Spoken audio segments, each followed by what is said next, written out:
Hi, this is Lana Lisa Williams, otherwise known as Survival Woman. And I'm going to call this video Heart to Heart because I'm just going to talk to you like you're a friend and about some important stuff. So this is me having a little bling today because it's rainy in California. I'm near Bakersfield, California, in the Central Valley, where we have lots of trees, almond trees and pistachio trees and stuff like that. And it's raining, which it doesn't do much. So it's kind of a gray, gloomy day. So I put a little bling on. Yeah.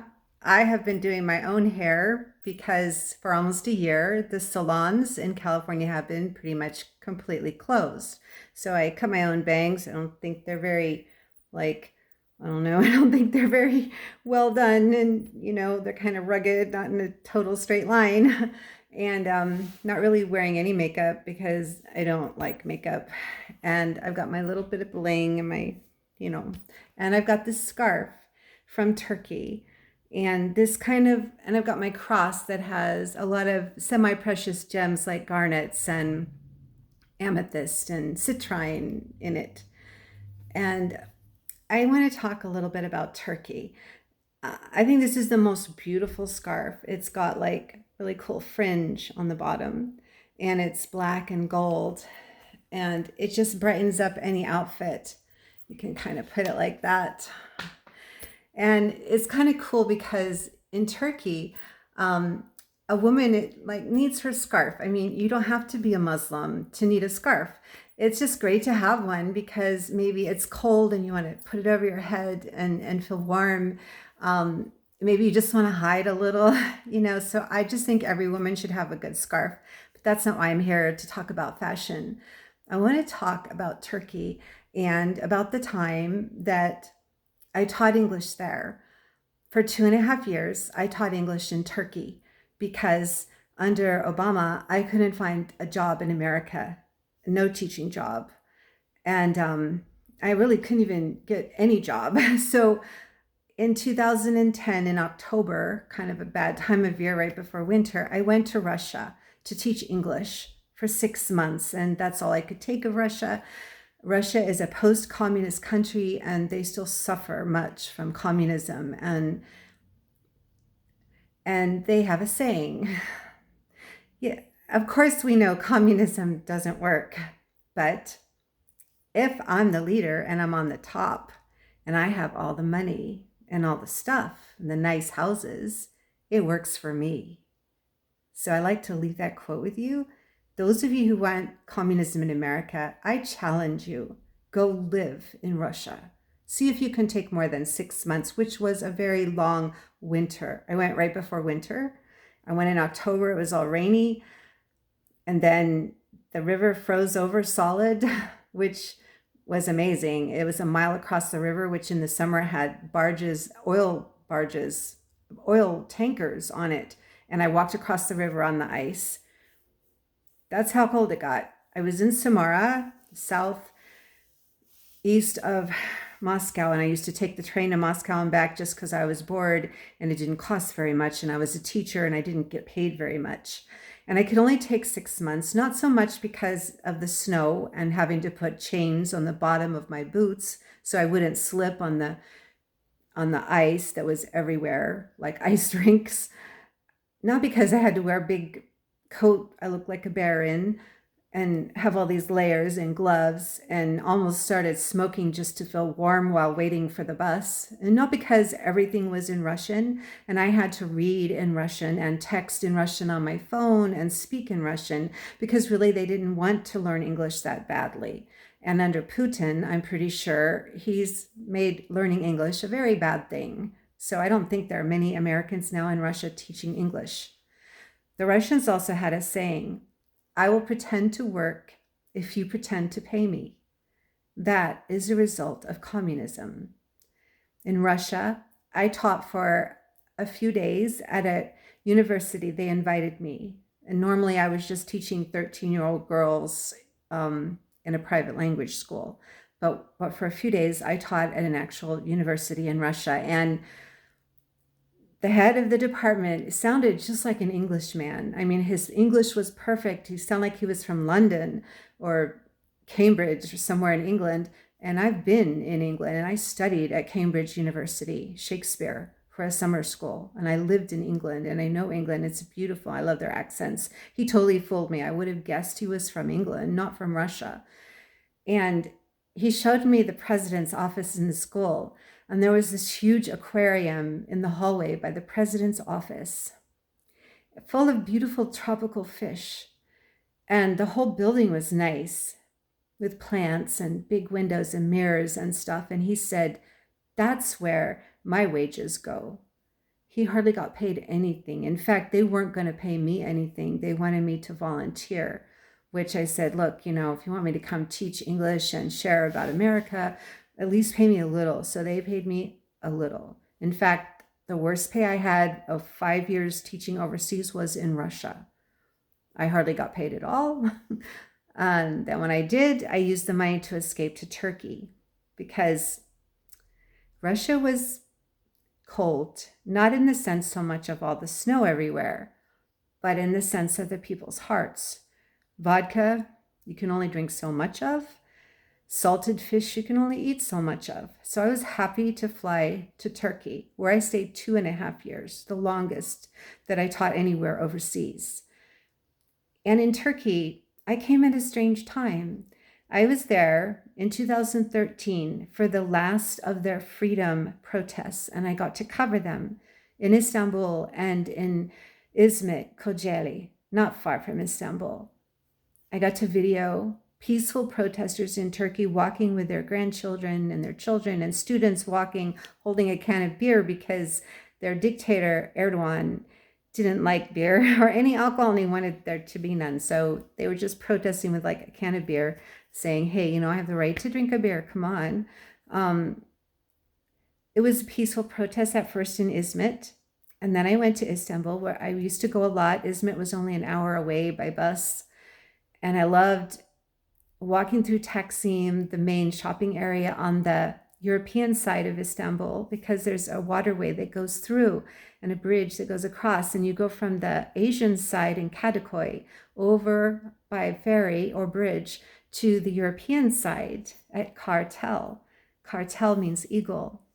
I think that's a beautiful name. I learned a lot of Turkish, which is kind of a pain because when I try to speak Spanish these days in California, sometimes I want to say Turkish words and that doesn't work out well. I also learned Russian, of course, because I couldn't survive in Russia without learning to read and speak in Russian because they didn't have English. So when you go overseas to teach, you may just learn a language because you have to.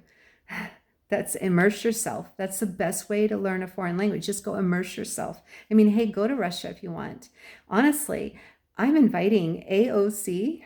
Yeah, I'm LLW inviting AOC, that one who has big funny glasses and lots of opinions. Hey, please go live in Russia for a year or at least 6 months. See if you can take 6 months winter time, okay? Not summer.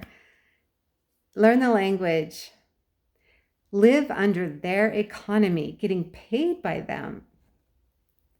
Don't go as a famous person. Don't go as a rich person or a person of power. Go as a normal, everyday English teacher and see how that works out for you. I think you should. Because if you want communism in America, you need to go see the effects of it. 100 years later, after the communist revolution, how is Russia doing? Well, I'm saying not so well. I mean, look at Putin. I was there when Medvedev was president and then Putin just took over. So since 2011, Putin's been in power. And he used to work for the KGB, which was the communist secret police in Russia. Go figure. And then his opponent, Mr. Navalny, was recently poisoned by a special poison invented in Russia called Novichok, which means new. Yeah, the new thing, the new medicine, the new poison, Novichok. And Navalny was almost poisoned to death. It was in his underwear. They just put like a little drop in his underwear. Don't ask me how they got hold of his underwear. Probably some maid in the room in his hotel. But he almost died. He was in a coma, but he survived, and he just went back to Russia. And guess what? As soon as he landed in Moscow, he got arrested, which, hey, that would happen to me probably too if I went back to Russia, or especially if I went to Turkey. So back to Turkey. I flew off to Turkey in April of 2011, and I lived there 2.5 years, and I got to cover their freedom protests, and I wrote a book about it. I wrote 2 books about Turkey, and I would like to tell you a little bit about that. So here I am holding the phone. Yeah, because it seems easier than putting it in some kind of tripod. I'm going to start off with one of my books. Okay, this is my surviving cancer book. It's called Crossing the Chemo Room. Yep, there. Can you see? That's me in Istanbul. Yeah, that's me in Istanbul. And I'm near Hagia Sophia. Hagia Sophia is the Turkish name for Hagia Sophia, which is the huge church that's been in Istanbul for 1,500 years or more, whom Erdogan just took over as a mosque. I mean, they have like 200,000 mosques there. Go figure. No churches in the capital, Ankara, at all. So he just had to take over the oldest Christian cathedral in the world. But I was there dressing up like a Turkish princess. Yeah. And this is my book called Crossing the Chemo Room. Can you read it? Yeah. I think that it's all backwards when you look at it this way. I should turn it around. Hang on 1 second. I'm going to turn it around. So now you can see it properly. Then you can read it. Okay, so that's me in Turkey, in Istanbul, near Hagia Sophia. Right across from Hagia Sophia is a huge mosque. There are mosques everywhere. So why Erdogan had to take over the last Christian cathedral that stood there for 1,500 years tells you something. He's a dictator. So I was there in 2013, and Turkey began to protest peacefully, walking through Izmit, through the center of town on the walking path. I have a video called American Films Protests, Peaceful Protests in Turkey. And then I have another one, American Takes Part in Peaceful Protests in Turkey, which I got a little flack from actually joining them. But I was just walking with them. I said, hey, you want your freedom. I believe in freedom. The Turks have a constitution. It's quite like the United States Constitution, and it guarantees them civil rights like freedom of speech, freedom of religion, freedom to assemble peacefully, and freedom of the press. And Erdogan has taken those freedoms away and declared himself complete and absolute ruler in Turkey. I had a friend named Davut. That's his real name. I'm not going to tell you his last name. He was a special ops army officer in Turkey. We were good friends. And he got arrested because in 2016, Erdogan set up a fake coup. It was fake. Yeah, like 200 people died and 2,000 people were injured. But it was all set up by him, as Hitler had done in 1933 in Germany. In 1933 in Germany, there was this fire at the Reichstag building. Yeah, say that one quickly. Reichstag. Well, Reich, the Third Reich, kind of fits, right? Stag is like an animal with big horns, kind of fits. So Hitler made this fire at the Reichstag building, and he took complete control of Germany right after that. He said, hey, there's someone trying to kill me, trying to put up a coup. I'm just taking complete control. So he set the whole thing up. And then Hitler took complete control. And not long after, he started getting rid of the Jews. And then he invaded Poland, and World War II began. And more people on this planet died in World War II than any other event in the history of the world. Read about it. Check it out. Look at the numbers. Russians died. Germans died. Americans died. Japanese died. French people died. Polish people died. 6 million Jews were put in concentration camps and murdered just for their beliefs. You think that can happen in any country. It's happened in Turkey. It's happened in Russia. It's happened in China. And we'll talk about China more later. That's a whole other thing. I taught 2 years in China after Turkey, and I saw some things I will tell you about later. But the thing is, AOC, go live in Russia or Turkey or China. China is currently under communism. Go live there. Not as a famous person, but as an English teacher. See how that works out for you. Actually, it'd be pretty good because they respect English teachers, and they paid better in China than any other place I ever taught English at. And I actually had the word professor on my door at the university where I taught in China. And I used to go to Shanghai, great city, my favorite city. It wasn't bad. But if you're Chinese, or if you're Uyghur from the west part of China, one of the Muslim people who are being put in camps and reprogrammed, we need to talk about China, then it's not fun to be from China. And right now, after what happened at the Capitol building on January 6th, people are calling for reprogramming and camps to put, I don't know, Trump supporters, people who don't agree with them. That's how it started in Germany. That's how it started in Russia. There were gulags in Russia after the communist revolution. Gulags were like camps, work camps, like concentration camps, like Hitler borrowed that idea and used it in Germany later in 2000. In the 20th century, in the 1900s, gulags were big in Russia, and they still are. People get sent to Siberia to a work camp if they do something wrong. They don't get a judge. They don't get a jury. When I was in Russia, I got attacked on the Russian train by a guy. And when we stopped in Moscow and I made the police report, the police told me we're just going to send him right over to Siberia for a few years. And I said, really? Doesn't he get a trial or anything? And they're like, no.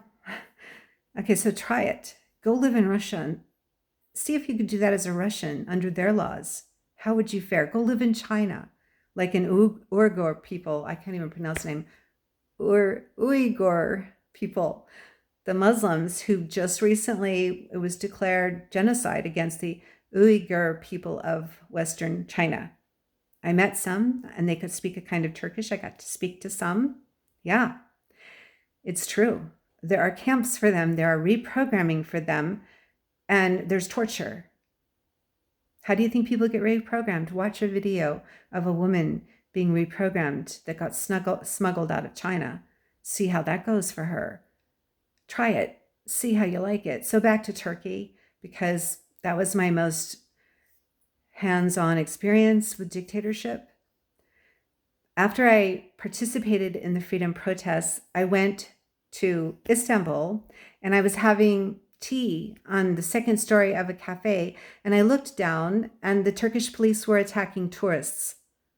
I'm not joking, they were attacking a group of tourists. They had a tank-like vehicle with a pepper spray cannon on top, and they were pepper spraying them. And there was another tank-like thing with a water cannon, and they were like making them fly across the cobblestone plaza because of water cannon. They were just tourists. So I went down and got a close-up view and ended up getting chased by Turkish police and pepper sprayed. And I'll never forget the sound of their boots behind me on the cobblestones as I ran down the hill. Having been pepper sprayed, hardly can see. It's a very heavy chemical. It makes you feel really sick. And I ducked into an inn, like a hotel that had a cafe in front, and the owner gave me a white towel. I've mentioned this before, but I need to say it again, because he said, don't use water, just kind of wipe it off your face. The water will make it worse. That was what he told me, and it seemed to work. I was okay. I didn't get a direct hit with a pepper spray. It was just heavy in the air from the cannon on the tank light vehicle that was cannoning people. All right, I sound like a blonde from California. Yeah, that's what I am. Can't help that. So please, this tells a story. This is my book about surviving cancer. And life goes on after cancer. I survived a rare kind of cancer when my son was just a baby. And here I am, like 25 years later, thank God, alive to speak to you. I survived Russia. I survived Turkey. I survived China. I survived California wildfires. It's amazing. I survived a bad car accident. It's amazing that I'm here. But look at the picture. What's over my face? I used this picture on Facebook and I said simply, freedom is only free if it is for everyone. And Facebook censored that. Yeah. And I thought, hey, I thought that was pretty calm. Freedom is only free when it is for everyone. And in this photo, I'm trying to tell you, in Turkey, the people's mouths are being covered by a dictator, and his name is Erdogan, and he wants everyone under his control and doing what he says. And he's taking away their freedom of speech, their freedom to assemble, their freedom of religion. He wants them all to be believing what he believes. The freedom of the press is gone. So many members of the press were arrested in Turkey, more than any country in the world. When I was there, check it out. And the only magazines or newspapers left were the ones that printed everything the dictator Erdogan said and did everything the way he wanted it. So once you start down that slope, you go down to hell. There's no stopping. Take away the freedom of speech. Take away because of one picture the freedom of speech. Take away from anyone and it's gone. Think about it. So AOC, this is LLW saying, please go live in Turkey. Try that. If you don't like Russia, try Turkey. Try China, not as a diplomat or, famous rich person. Go try it out. How much money do you have, I wonder? What kind of house do you have? What kind of car do you drive? Rich Democrats. Wonder about that. It works for you guys, right? You get lots of money, you get power, you get your photo in the paper. What's not to like? Honestly, I watched a video today by The Angry Prepper out of New York City. He's got a new channel called The Angry Truth. Find it if you can. YouTube's trying to bury it. I only found it because he provided the link. And he took a video just this, like yesterday, in Washington, D.C., and it looked like Istanbul under Erdogan. There were barriers and police everywhere. And I remember in Istanbul, right the same day after I got chased by the police, I remember trying to get back across the water to Kadıköy, where I was staying in I wasn't staying in a motel. I was going to try to get the bus back to Izmit, which was like an hour away, because that's where my apartment was. And everywhere there were big barriers made of concrete, and there were gates and fences, and there were police. And what I noticed most about Turkey under Erdogan in 2013 was that it had become a police state. And if you look at photos of Germany under Hitler, under Nazism, it looks like a police state. And if you look at Washington, D.C., look at the Angry Prepper video, because he went in there when nobody else was reporting this. And you look at that and you think, oh my God, that looks like Istanbul under Erdogan. That looks like Hitler using police in Germany. That looks like the Russian Revolution, maybe, or China with police everywhere. Think about it. Is that what we want in America? Do we want to go down that slippery slope, down to hell? You take away our freedom of speech when it's no longer for everyone. It's for no one except the dictators. And they know communism doesn't work, but they get the fancy fish tanks full of tropical fish and the nice hallways and the nice offices and the nice cars and the nice houses and their photo in the paper and the nice designer clothes, and they get their hair done even during an epidemic.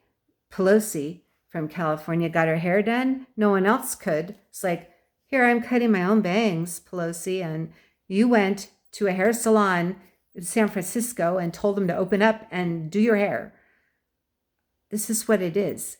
Communism puts people on top and they benefit, but the people on the bottom, they are slaves. Slaves. Is that what we want in America? Slavery? Do we want millions of people sent to camps, to gulags like the Gulag Archipelago, the book by Alexander Solzhenitsyn, who was a professor, a writer, and they sent him to Siberia to a work camp, and he almost died, and many people did, and he escaped to America and wrote a book about it. The Gulag. Gulag in Russian means work camp. Archipelago in English means islands by the sea, a chain of islands. It's an ironic title. Yeah, I'm pretty sure Siberia, where I was close to in the winter, is nothing like an island in the Caribbean. And communism is nothing like you think it is unless you're at the top. And all the others on the bottom, they've lost their rights to free speech, to freedom of assembly, to freedom of the press to write what they want, to freedom of religion to believe what they want. Are you going to reprogram them to believe the way you believe? Who gives you that right? Who? I don't think that Americans really give that to you. I don't think we want that in America. Do we want America to fall into darkness? Like in my Bible, I was reading in Revelation. There was this angel at the end of Revelation, like chapter 18, saying, Babylon has fallen. And I wondered, wow, could America be Babylon in the book of Revelation in the Bible? Will America fall? There's like a movie called America Has Fallen or something like that. There's another one like London Has Fallen. I kind of like them though. Those are kind of cool movies. But has America fallen? If you look at the angry prepper's views of Washington, D.C. that he just took like yesterday, you will think America has fallen into a police state where there are concrete barriers and fenced up walls and you can't go in. You can't get close to the Capitol building now. So who really took over? Was it those protesters on January 6th, probably infiltrated by Antifa? Oh yeah. Did they take over? Or has someone else taken over and put all those barriers in Washington, D.C. so you can't go near and see? Try it. See how that works out for you. If you're really rich, maybe you'll have no problems. You'll just go to a really nice hotel, and you'll get your chauffeur to drive you, and you'll have like your special ID, and the police will say, oh yes, come on in, Mrs. Whoever, or sir, or whatever, But a normal, ordinary person with no special name, you try doing it, okay? Try getting into power. Who's really in control? Are we the people in control anymore? Think about it. I want to show you the covers of my 2 books about Turkey. Oh yeah, you can't read it unless I turn it around on. Okay, this is Walk With Me in Turkey. And that's a picture of Topkapi Sarai, which means Topkapi Palace. It's in Istanbul, and the beautiful gates you can go through where the Sultan used to live with his Sultana and his harem and so on. Check it out. And more importantly, I protested for freedom with the Turks. Yep, that's a friend of mine. He owns a gay bar in Istanbul, the guy holding up a photo of Ataturk. Ataturk was the secular democratic president and founder of modern Turkey in the 20th century. He brought Turkey into the present century of the 20th century and made it a world power, and it really is. And so these are protesters from 2013. That's a friend of his wearing the Turkish flag. And this guy, you can bet his gay bar has been closed down in Istanbul, and there are no gay pride parade days anymore going on there. Okay, is that freedom? Think about it. You can't say what you want. This was their last chance at freedom. And they were taken over by a police state with big tank-like vehicles with cannons on top spraying water or pepper spray. And you know what? Even bullets. In the Turkish freedom protesters, I think at least 20 people died from gunshot and stuff like that. How many people were arrested after that? My friend Davut, who's the special army officer, he was arrested on the day of his wedding. He was about to get married. And after the fake coup of 2016 that Erdogan staged, just like Hitler had done in 1933 with his Reichstag building fake coup. So Erdogan, to cement his power in 2016, did the same thing. Fake coup, I told you before, a few people died, a few people were injured, but it was just all done by him. So he'd have all the reason in the world to take over completely, to take down the church that was in Istanbul that lasted 1,500 years there and still stands and still has Christian mosaics on the inside that have been paneled over so you can't see them. All right? That's what happens. So Davut, on his wedding day, was arrested. And he was in prison for a year and a half. I lost touch with him. And then in December of 2018, in real time, he sent me texts on my phone telling me how he had swum at night from one Turkish island to a Greek island and then had found help. And he was telling me, it's cold, I'm looking for help. He actually reported on his own escape, and he became a refugee in Greece, in Athens. And then we lost touch. And he wanted to get to Germany because there are a lot of Turkish people living in Germany, but he didn't have the money, didn't have a passport. He became a refugee. I don't know what happened to Davut. I miss him. Davut, if you ever see this video, please contact me. I hope you're still alive. We used to drink tea together in Izmit, Kocaeli, at a little cafe by the Marmara Sea with his friends and my students. He was one of my students.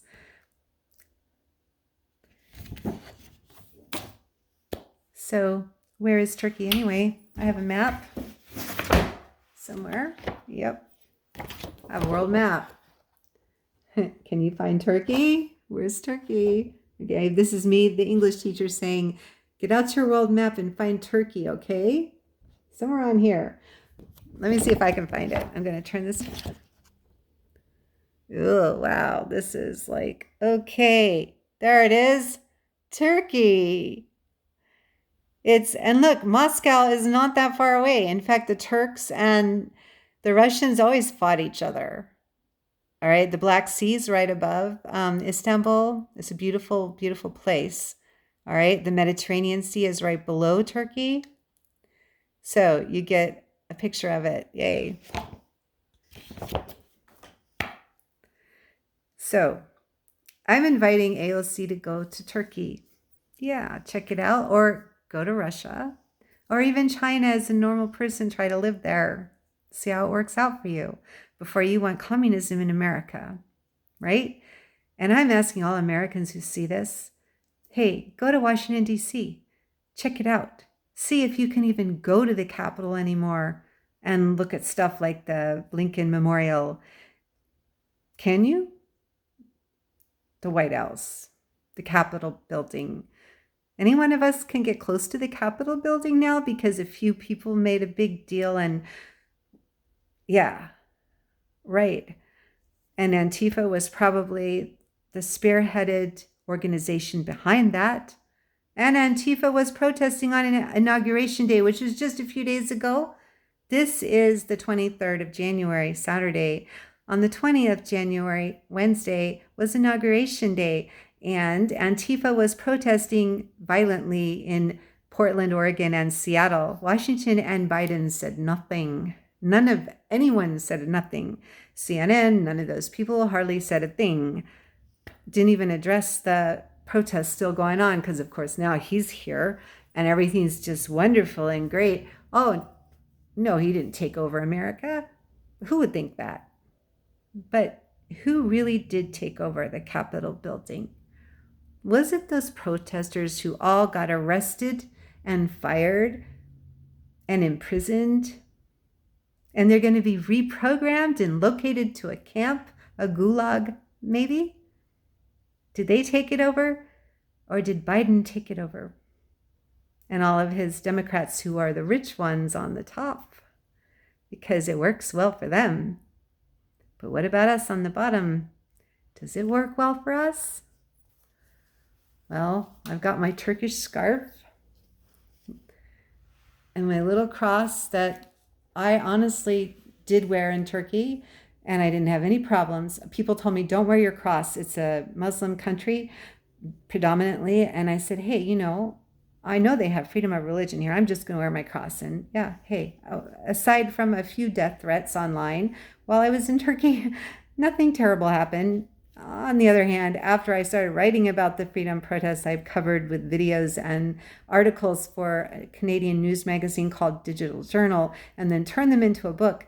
After that, I did have to escape to China and teach English there for 2 years. And I heard that some Turkish police showed up at my apartment to arrest me, that I just got out. I can't go back to Turkey with Erdogan in power. My book has been banned. Protesting for freedom with Turks. I'd get arrested, like that Pastor Brunson was in prison for like 2 years.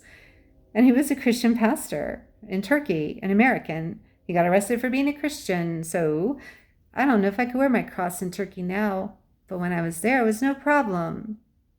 Well, maybe a little problem, and not too bad. Is that what we're looking for? Forward to in America? We can't wear certain things.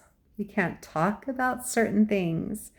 And is freedom of speech free for everyone, or only for those who are in power, who are at the top? Think about it. Has America fallen? I look at those videos of the angry prepper in Washington, D.C., and I think that looks like Istanbul under Erdogan when I got pepper sprayed and chased by the Turkish police. It looks like that in my own country, in Washington, D.C., which I have visited. Now I'm in California, and it's a long journey, so thank you so much, Angry Prepper, for taking us where we can't go.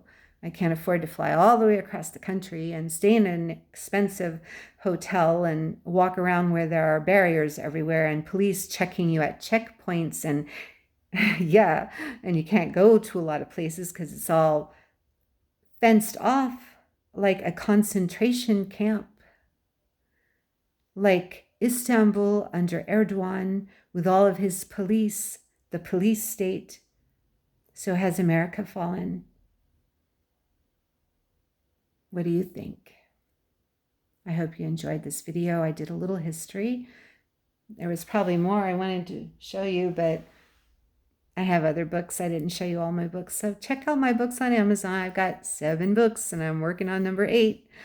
Yeah, I don't make much money at it. I like making videos. I don't charge you for doing this. And maybe, you'll share this with someone, because I have a master's degree in English and a minor in history. And I was actually a professor in China for history and English, and in Russia and Turkey. And I saw a lot of things as a normal English teacher. Nobody rich, nobody famous. And so I challenge people who want communism, you go check it out as a normal person under their economy, under their rules, and see how that works for you. Even in China, I was always followed by Chinese police. There were places I couldn't go. They were pretty respectful. They paid well. I didn't have many problems in China. I left only because the air became unbreathable because they have really bad pollution. But I found it harder to survive in California, that's so expensive, than I ever did overseas. That's ironic, you know? Really ironic. So it's a rainy day in California, and this is Lana Lisa Williams, LLW, aka Survival Woman, asking you to think about these things. And again, challenging AOC from LLW to go check out communism before you bring it here. Bye.